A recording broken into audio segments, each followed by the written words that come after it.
Don't forget to like, follow, subscribe, and turn on notifications so that you will receive alerts when there are new episodes. Go get it. That's what I tell 'em. I've been grinding for so long, I wake up and chase my goals. I go out and I go get it. How to code, that's all I know. I don't succeed, then I don't breathe. Success, what does it mean? If I conquer all my goals, then I'm living out my dream. Dig deep, go out and get it. Success Chronicles. Compete until it's finished. Success Chronicles. Go take care of your business. Success Chronicles. It's deeper than just winning. Success Chronicles.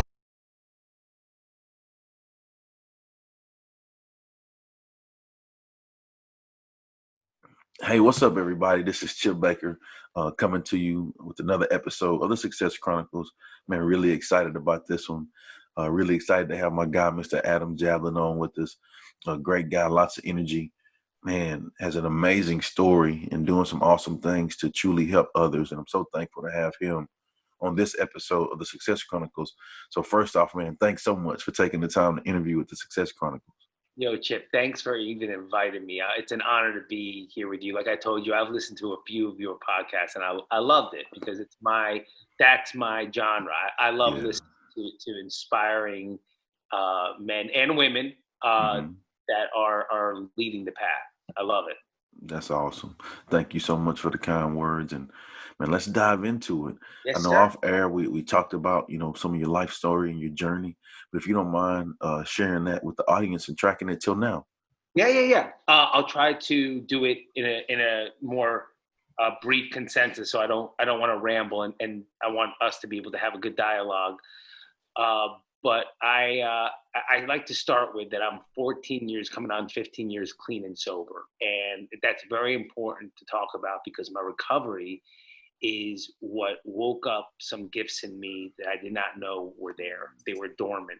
I was raised to be in a family business. I was third generation. My grandfather, let's say, was in our industry, Joe Montana. My father came in and was Tom Brady, and I had big shoes to fill and with a lot of insecurities and fears that I never knew if I'd be able to live up to these two titans in our industry. And thank God when I got clean and sober, what I found out was I didn't have to be Joe Montana. I didn't have to be Tom Brady. But if anything, I was more Michael Jordan. I was more Phil Jackson. I could see how to run the company. I could see it from a spiritual point, a Zen place, a God-like way. I could see how to run it in a way that was spiritual, and I was very close with every single employee, and I treated every single person from the janitor all the way up with respect because I had to do their job once too, and I ran it with love, and I ran it with integrity, and I ran it very much like Phil Jackson ran the Bulls and ran the Lakers with Michael and Kobe, and that's where I became my own man. And we just sold the company right before COVID, which was a blessing. And it was time for me to do my purpose, which you and I were talking about. I'm not going to take your line from you because I loved it so much. But bring it. Let's go. I aligned with I had alignment with my assignment, which yes, is sir. Chip line. And I went into life coaching and recovery mentorship. And Chip, it's been a blessing. It's been an absolute blessing. That's good. I think too, like you said, like you talked about, it's great when we can be in alignment with our assignment, and in doing that, what happens is we have to have grown through some things in our life and experienced that pain that hurts us to the core. And then when we do that, we know what it feels like to be on that side of it. So as we recover and get on the other side, we do everything we can to make sure that the people that we love and care about don't feel that pain as well. And so, man, I think it brings us total fulfillment. Yeah. Amen. Well, look, I think what I've as I've grown old, growing up and getting older, what I've realized is look at the size of you, and under here, I'm not tiny, I can, and life is very similar to that. That resistance builds muscle, and I guess really the only way that you and I were going to become the men we were supposed to be is facing that resistance and pushing it. Very similar to a muscle. We would Yeah. never get, we would never grow had we never done what we had to do, if we never lifted the weight. Well, let me hit you with this. Reps make you better. Absolutely. Reps, reps, reps, reps, reps, reps, reps. Remember Herschel Walker? Man. Never touched a weight, but dude, the guy did push-up calisthenics all day. Yeah.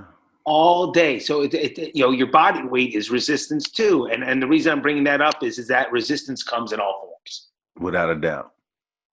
Without a doubt. Well, what are 3 things you've accomplished in your life that you're proud of? Okay, so the 3 things I would say I'm most proud of is now, one, let's go career-wise. I'm really, really proud of the Hero Project and what I've created. I love the impact I'm having on people's lives. I love the service that I'm giving my clients. I love watching people. When you get to see the lights go on in somebody, when you have them from broken to fulfilled, when you see them actually have faith, when you see them have that aha moment that they can do that, man, that is a high worth everything. And I'm an addict.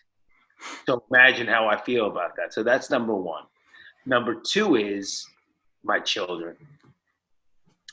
I love the father I am, and I love my kids with all my heart. Do I mess up? Absolutely. No doubt about it. I'm not perfect in any sense, but one thing I know is I have not looked back on one day thinking I could have been a better dad. Like, they are my joy, they're my purpose, they're my babies, and they're my drive. I want to make them proud. Yeah. I want to make my children proud. That's a really career, what I'm doing now, children, and then the third thing, which obviously I take a small part in it, because I had to say yes, but the other 99.9% of it is from God and a higher power, is my recovery. Now, that would not have happened without me saying, in some small way, saying yes to it. In some small way. I cannot give him full credit, right? Because that means I didn't participate. And he wants me to participate. The power wants me to participate with him. But, like Jesus says, the Father doeth the work, So I opened up to him. I open up to the power, and it comes through me. But I had to say yes to it. And I have a very long track record of saying no to it. So I know that I had some small part, but I know it's small. But I do know that. So those would be the 3 things, Chip. The career now, my business, and my recovery. That's awesome, man. So hearing you talk about your journey, hearing you talk about the things that you're proud of, I would consider those to be hugely successful. So let's hit on success. What is your definition of success? Thank you for asking me that. Yes, sir. I think this is something that you and I could dive into deep, right? Because success and fulfillment are 2 totally separate things. So success, I think, is measurable, right? Success is winning the Super Bowl. Success is the 6 championships by Michael Jordan, the 5 by Kobe. Success is a certain amount of money in the bank. It's when my mentor's album goes number 1 on the charts. Success, you can see success. It's very evident. What I have noticed in life is that many people aren't fulfilled, even when they become successful. And it becomes never enough. So, I do think success is a measurable, attainable thing. I'm gonna shoot you straight. This is when my book hit number 1. It was very fleeting. It was very fleeting, and it doesn't stay there forever. So success is measurable. I believe that. I remember reading a great article how when John Elway finally won the Super Bowl, he went into a depression. Right? Like because you conquer the mountain, right? And it's almost like that Michael Jordan thing. At the end of this last documentary, they asked him, was there any fulfillment in retiring with the 6 rings, And he was like, no, because I really believe we could have gotten 7. So it's success is it's a drug. Yeah. It's not going to make you happy. It won't. It won't, and I don't, it could look in any different way. It could be a certain amount of money in the bank. It could be an article on you. It's so many things. It could be that the Success Chronicles is the #1 podcast and you get, way bigger than Adam Jablin. You get Oprah, you get Jordan, you get, right? But again, once you're done with that podcast and it's #1, you still got to be with yourself. So you did the hour. Are you fulfilled?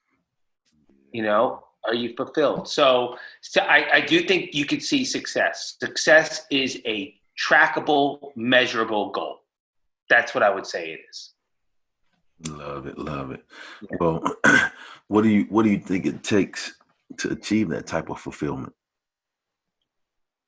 So let me go in.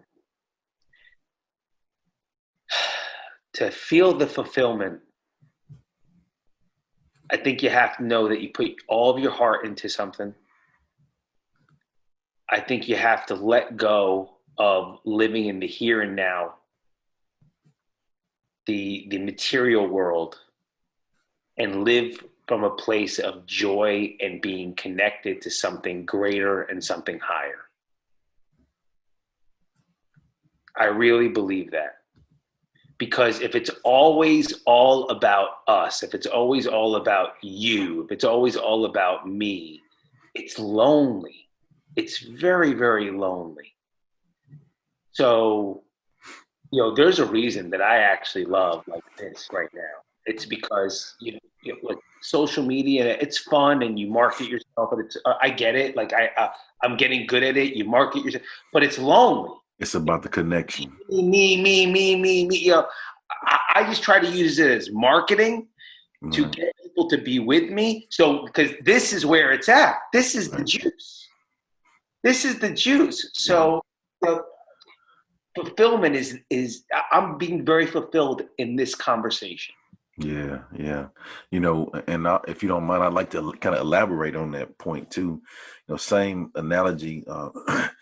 I was so we did a book tour for my second book, a Texas book tour, before COVID, like late 19. So it's been almost a year ago, and we're doing like a fire session, a question and answer, and one of the ladies was asking me, about the same thing you just mentioned about marketing, social media.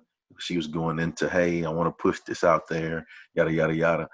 And my answer was the same as what you just said. Like you may not want to hear this, or I may not be the person to ask about that, because yes, I do social media, and yes, I'm social on social media, but at the end of the day, I prioritize, and that's not what's most important to me. What's most important to me is the time with my family. What's most important to me is the time developing myself through my faith. And so all of those things, if I get to do the social media, that's fine. But I'm going to do these other things that I prioritize, that are most important to me, that provide me fulfillment first. So, in answering her, I would say, allot you a time, every other day that you're going to just do that.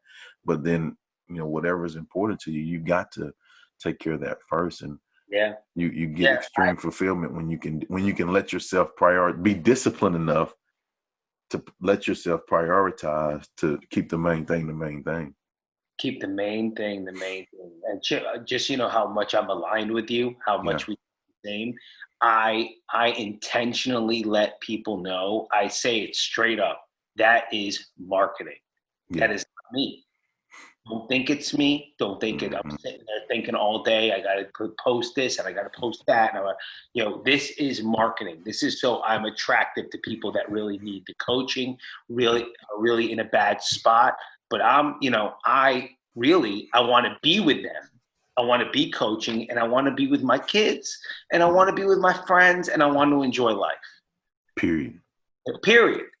That's it. So I let them know straight up. It's a marketing tool. I do not look at social media as anything except a marketing tool. Yeah. It's not a way to make friends. That's it. Keep it very separate. Yeah, that's it. Well, before we get off, since we're talking about social media and marketing, let's talk about where they can go check you out and, Sure.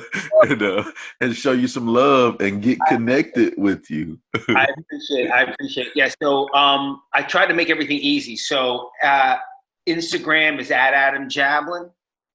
Facebook is Adam Jablin. LinkedIn is Adam Jablin.